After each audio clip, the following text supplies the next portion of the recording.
আসসালামু আলাইকুম and welcome to blogger বাজ। কেমন আছেন সবাই? আশা করি সবাই খুব ভালো আছেন। আজকে আসলাম একটা নতুন বাইক নিয়ে, এবং বাইকটা কোনটা দেখতে পাচ্ছেন, বাজাজ পালসার এনএস 160। এবং বাইকটা হচ্ছে আমার খালুর। অ্যান্ড বাংলাদেশে যতগুলো বাইক আছে তার ভিতরে one of the famous bike হচ্ছে বাজাজের বাইক, এবং বিশেষ করে বাজাজের স্পোর্টস সেগমেন্টের একটা বাইক হচ্ছে বাজাজ পালসার এনএস। এবং বাংলাদেশে এত পরিমাণ বাজাজের বাইক রয়েছে যে প্রচুর পরিমাণে তাদের হচ্ছে আপনার কাস্টমার রয়েছে বাজাজের। সো এই বাইকটা হচ্ছে আমার খালুর, এবং তিনি হচ্ছে অন্যতম বাজাজ ইউজার। সো আজকে তার বাইকটা নিলাম এবং একটা টুকটাক রিভিউ করব। আশা করতেছি আপনাদের ভালো লাগবে, এবং আমি হচ্ছে এটার কিছু স্পেসিফিকেশনের ব্যাপারও বলে দেবো, এবং আমার রাইডিং এক্সপিরিয়েন্স ব্যাপারটাও বলবো। আচ্ছা, আমি যদি বাইকের স্পেসিফিকেশনের ব্যাপারটা একটু বলি। এই বাইকটা হচ্ছে আপনার 160 সিসি, যেমন নামের ভিতরে আছে, যেমন এনএস 160, তো নামের সাথেই এটা সিসি মিল আছে, যেমন এটা হচ্ছে 160 সিসি। এবং সর্বপ্রথম যে জিনিসটা যদি আসে আমরা এটার শুরু থেকে যদি বলি, এটার হেডলাইটটা, এটার সাথে স্টকে যে লাইটটা আসে সেটা হচ্ছে আপনাদের হ্যালোজেন আসে, কিন্তু পরবর্তীতে এটাতে হচ্ছে এলইডি ইউজ করা হয়েছে। এবং ইন্ডিকেটর এইটা দুইটা, এবং পিছনের দুইটা সবগুলো হচ্ছে হ্যালোজেন। এবং আরেকটি যে ব্যাপারটা সেটা হচ্ছে যে এটার ডিআরএলটা হচ্ছে এইখানে, এটা নিচে। এবং ফেসটা যদি আমি বলি, ফেসটা হচ্ছে অনেকটা উলফের মতো। আর যদি চাকাতে আসি, এটা হচ্ছে 90/90, এবং 17 ইঞ্চি হচ্ছে এটার রিম সাইজ। এবং এখানে যে ডিস্ক ব্রেকটা ইউজ করা হয়েছে এটা হচ্ছে 240 mm। এবং এখানে যে দেখতে পাচ্ছেন যে এবিএস, এখানকার যে ক্যালিভারটা, সে ক্যালিভারটা আসলে মেনশন করা নেই যেটা কিসের ক্যালিভার। তারপর এটা হচ্ছে ট্রিপল পার্ট হ্যান্ডেল বার। দেন যদি মিটারে আসি, মিটারটা হচ্ছে আপনার এখানে হচ্ছে আরপিএম গজ। দেন আমি যদি একটু জাস্ট মিটারটা অন করি দেখাই। সো এটা হচ্ছে আরপিএম গজ। তারপর এখানে হচ্ছে ফুয়েল গজ। এরপর এখানে আসে হচ্ছে অডোমিটার। দেন এখানে হচ্ছে স্পিডেরটাই। তারপর এখানে সাইড স্ট্যান্ড শো করে যে কোথায় সাইড স্ট্যান্ডের জন্য। দেন টাইম দেখা যাচ্ছে এখানে, এটা হচ্ছে আরপিএম লিমিট।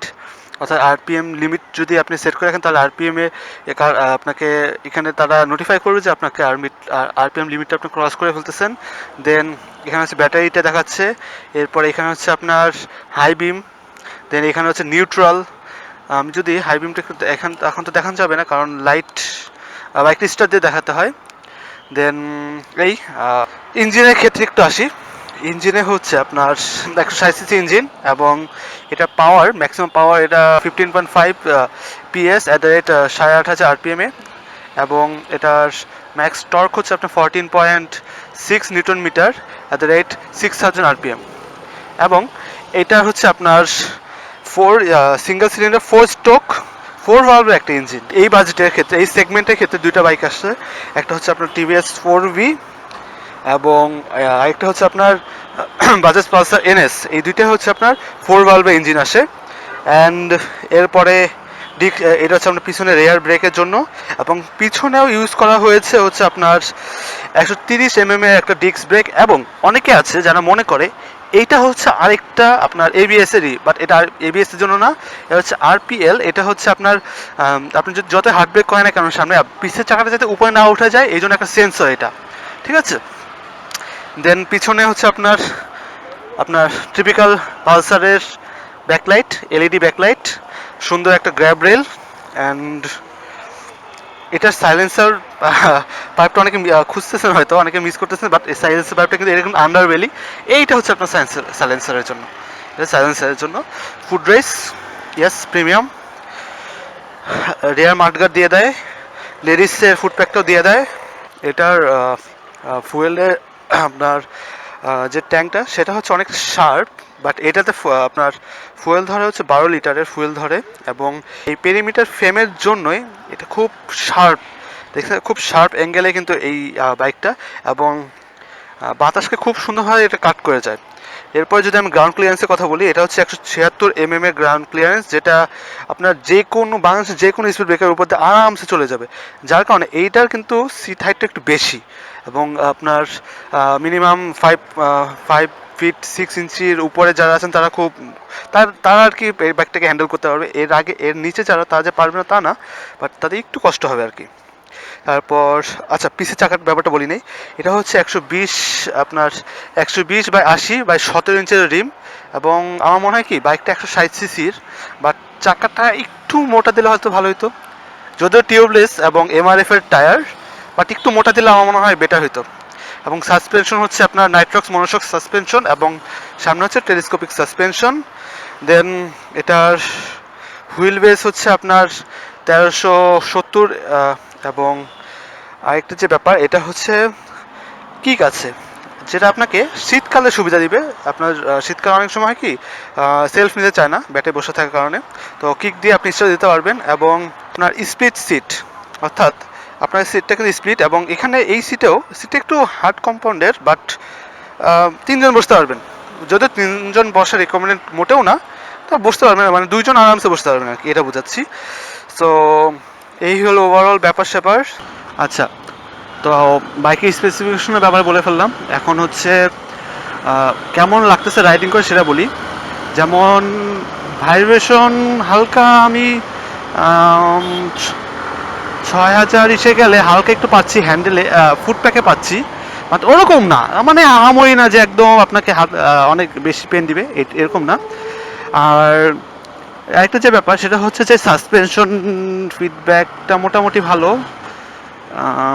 ভাঙ্গার চোটাই অফরোডে কেমন পারফরমেন্স দিবে এটা আসলে যে দেখতে হবে। আর ব্রেক ভালো।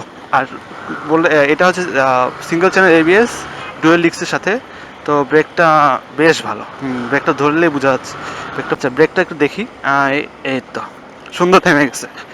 এনএসের ব্রেকগুলো ভালো।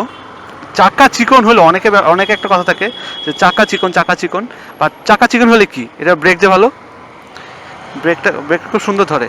এবং চাকা চিকন বলে ব্রেকটা খারাপ ধরবে এরকম কোনো সুযোগ নাই। আর আরেকটা ব্যাপার যেটা হচ্ছে যে এটার লুকিং গ্লাসে ভিজিবিলিটি যদি দেখি, লুকিং গ্লাসে ভিজিবিলিটি ভালো, মানে সুন্দর মতো ক্লিয়ারলি দেখা যায়। যদিও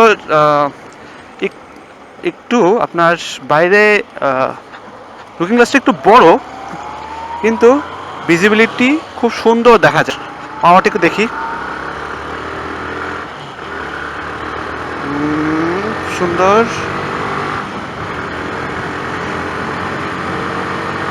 হ্যাঁ, এনএস ভাই, এনএস আর 4V দুইটাই হচ্ছে আপনার 4 ভালভের, তো দুইটারই মানে ইনিশিয়াল পাওয়ার যেমন ভালো, তেমনি আপনার অনেক সুন্দরভাবে স্পিডটা গেইন করতে পারে। খুব ভালো আপনার পাওয়ারফুল একটা মেশিন এনএস। আরেকটা জিনিস এনএস এর একটা প্লাস পয়েন্ট সেটা হচ্ছে পেরিমিটার ফ্রেমের কারণে এটা সুন্দর মতো বাতাসকে কাট করে দিতে পারে, মানে সুন্দর মতো বাতাসকে কাট করে ও আগায় যেতে পারে। এটা হচ্ছে একটা বড় সড়ো একটা প্লাস পয়েন্ট বলতে পারেন আপনার এনএস প্লাস এনএস এর। ওজনটা একটু বেশি, যদিও 142 কেজি, বাট কি হয় এর একটা প্লাস পয়েন্ট, যেমন এই যে বাতাসে হাই স্পিড বাতাসের ভিতরে এটা সুন্দর স্টেবল থাকবে আপনার বাতাসের ভিতরে। একটু কি হয় যে আপনার কম ওয়েটের বাইকগুলো বাতাসে একটু দুল খেলে, হ্যাঁ বাতাসে দোল খেলে বা ব্যালেন্সগুলো নষ্ট হয়।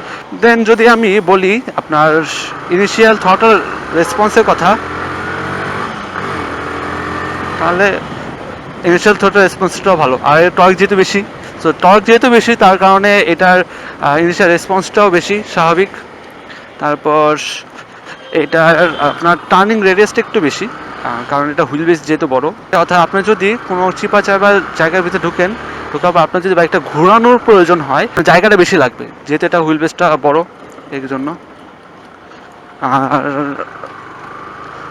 আপনার এটার আপনার সাইলেন্সারের যে সাউন্ডটা সেটা যেহেতু আন্ডারবেলি, সো সাউন্ডটা অনেস্টলি একটু মানে কেমন যে শোনায় কানে, মানে একটু বেজি আসে, হালকা পাতলা বেজি আসে, বাট এটা আন্ডারবেলি না হলে, আন্ডারবেলি হওয়ার কারণে কি সুন্দর লাগে, মানে স্পোর্টি লাগে। এই যে স্পোর্টি লাগে, এখানে কিছু নাই, আপনার সুন্দর মতো যেতে পারতেছে, একটু স্পোর্টি লাগে। বাট হলে আর কি অনেকে লাগায় এক্সজস্ট লাগায়, আফটার মার্কেট এক্সজস্ট লাগায়, সুন্দর আসে। আফটার মার্কেট এক্সজস্টের ব্যাপারটা আলাদা, ওইটা আসলে আপনি যত দাম দিয়ে যতই লাগাবেন তত ভালো এক্সজস্ট আসবে, ভালো সাউন্ড শুনতে পারবেন আপনি। এবং ফ্রন্ট ভিউটা হচ্ছে এরকম। সো আমার কাছে যেটা মনে হয় এটা ইয়ং জেনারেশন অনেক বেশি অ্যাট্রাক্ট করছে এর হচ্ছে আউটলুক দেখে, কারণ বাইকটা সত্যি কথা ডিজাইনটা অনেক সুন্দর, অনেক শার্প, যখন অনেক সুন্দর লাগে। যেমন আমার কাছেও এনএসটা অনেক বেশি পছন্দ, এবং আমার কিন্তু আমি যখন বাইক কিনি, থ্রিলার কিনি, তো থ্রিলার কেনার আগে কিন্তু আমার থ্রিলারের সাথে সাথে চয়েস এটাও ছিল, বাজাজ প্লাস এনএসও ছিল, কিন্তু কিনি নেই কারণ আমার কাছে অলরেডি আমার খালুর কিনেছে। সো আমি মনে করলাম যে একই ব্র্যান্ডের দুইটা বাইক ইউজ না করে আমরা ডিফারেন্ট ব্র্যান্ড ইউজ করি, তাহলে আমরা দুই রকম বাইকের টেস্টে বুঝতে পারবো। সো এই জন্য কিনছি। সো এনএসটাও রাইড করা হয় আমার মাঝে মাঝে, এবং সিটিং পজিশনটাও ভালো, ট্রিপল পার্ট হ্যান্ডেল হওয়ার কারণে বাইকটাকে আপনার কন্ট্রোল করে মজা বেশি। ওভারঅল পার্সপেক্টিভ হিসেবে বলি যে এটা কি কেনা উচিত নাকি না, অবশ্যই আপনি এনএস কিনতে পারেন। বাট আরেকটা কথা বলে দিই, যেহেতু এটা 4 ভালভের ইঞ্জিন, সো সেই হিসাবে এটা কিন্তু একটু বেশি তেল খাবে, এটা স্বাভাবিক। আমার খালু এটা হচ্ছে বেশিরভাগ সময় আপনার হাইওয়েতে রাইড হয় বেশি, তো আর কি মাইলেজও পায়। সো লাস্ট বার হাইওয়েতে ব্রাহ্মণবাড়িয়া গিয়েছিল, সো সেখানে আর কি সে মাইলেজ 40-র মতো পেয়েছে। সো এনাফ, আপনি হাইওয়ে রাইড করবেন বা সিটি রাইড করবেন, আপনার 30 থেকে 40-এর মতো পেয়ে যাবেন। আপনার 35 থেকে 40 আপনি ইকোনমিতে রাইড করেন, অর্থাৎ 4000 থেকে 5000 আরপিএম রাখবেন, এই হিসেবে যদি আপনি রাইড করেন তাহলে আপনি ভালো একটা মাইলেজ পাবেন, যে কোনো বাইক থেকে আপনি ভালো একটা মাইলেজ পাবেন। সো আজকের ভিডিওটা এই পর্যন্তই। যদি আজকের ভিডিওটা ভালো লাগে তাহলে অবশ্যই ভিডিওতে লাইক দিয়ে দিবেন এবং অবশ্যই আপনাদের বন্ধুদের মধ্যে শেয়ার করে দিবেন। সো আমার পরবর্তী ভিডিও আসা আগ পর্যন্ত সবাই ভালো থাকবেন, সুস্থ থাকবেন এবং ব্লগারদের সাথে থাকবেন। আল্লাহ হাফেজ।